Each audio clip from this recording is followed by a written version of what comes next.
This is going to be a session on the sounds of the Arabic alphabet.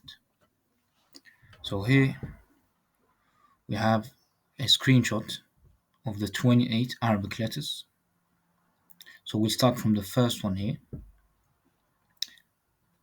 Let's change the color to red.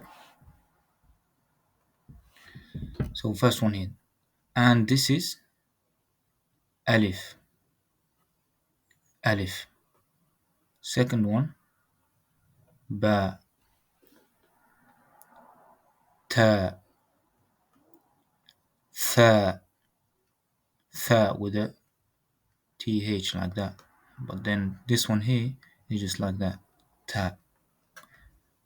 Then Jim. Ha. Kha. Dal. ذال. Ra. Zain or Zai. Sin. Shin. Sad. Dad.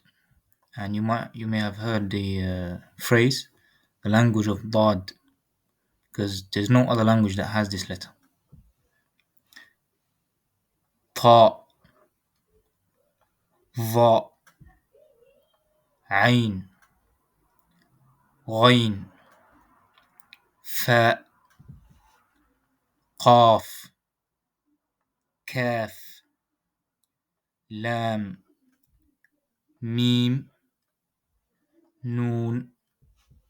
Ha. Waw. Ya. So we'll make this first session short, and that's all the Arabic letters. 28, but some scholars say it's 29 because they say that that's the alif and there's the hamza like that, and it's a letter by itself. That's it for this. Thank you for watching.